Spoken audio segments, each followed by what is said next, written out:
Over the past 15 years, I've spoken to likely thousands of agency owners, and I've worked with many successful agencies, but also have heard about many who have failed. And I wanted to find out why, what makes or breaks an agency. So I started thinking about all the agencies that I've worked with over the years, and I started looking at patterns, and something interesting stood out to me. I saw 5 very obvious things that the top agencies all had in common. So in this video, I'm going to explain what those 5 things are and how you can use them in your own agency. For the first common thread, I want to give you an example.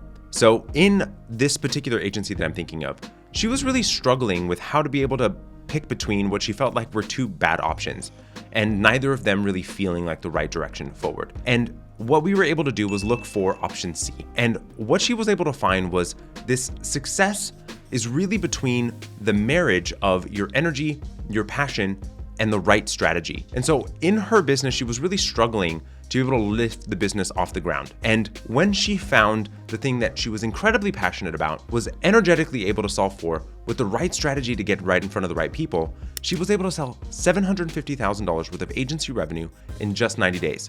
And that was just her getting started.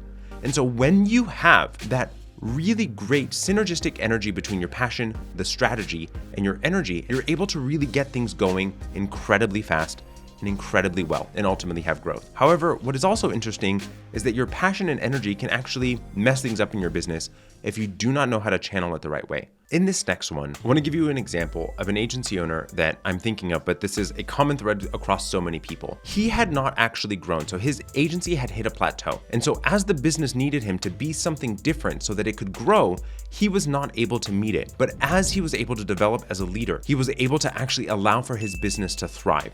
And if we stay the same throughout our business growth, then we are not able to ultimately grow. And I've seen this in myself, I've seen this across so many entrepreneurs and so many agency owners. When we are in chaos, then the business is ultimately in chaos. And when we are distracted, the business ultimately suffers. So in order for us to have success, we have to develop as a leader. But in order for you to be a strong leader, you're gonna have to make difficult decisions in order for you to be able to grow as well. For this next common thread, the takeaway is that data is king. And so data, when utilized for your decision making and guiding what you are doing, creates so much better in decisions that you are making within the business, and paramount for you to feel comfortable of what you're doing. If you're unsure with you going down a specific direction and it feels opaque or it feels dark or you feel blinded, you're gonna make a half measure, a half step. But if you have data to back up your decisions, you're able to dive into the deep end head first because you're comfortable with where you're headed. So once you have the data and strong leadership in place, you need one last thing in order to be able to have this operational puzzle really be able to grow. So agencies often avoid process. I've seen so many instances where agency owners have looked to replace themselves in order to be able to grow.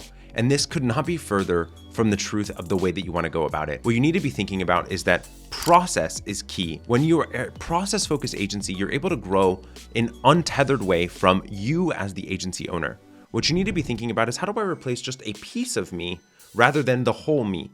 Because it's so incredibly difficult and also an expensive endeavor to be able to replace someone that has your experience. So I want you to think about process orienting a component of the business, so you're able to deliver the end result for your client without you needing to be everything to them.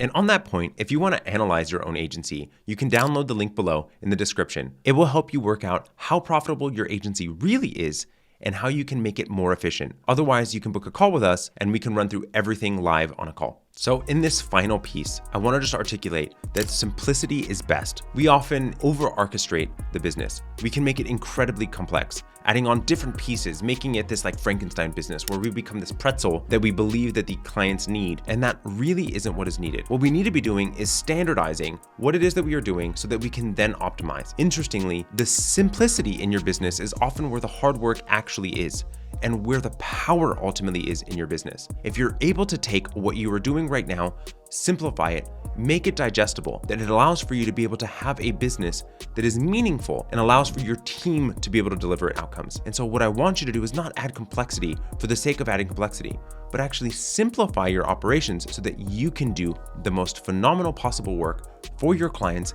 and being able to be profitable as well. So now you know what you need to do. But who do you need to get there? Well, check out this video next where I explain exactly who you need to hire at each stage of your agency's growth.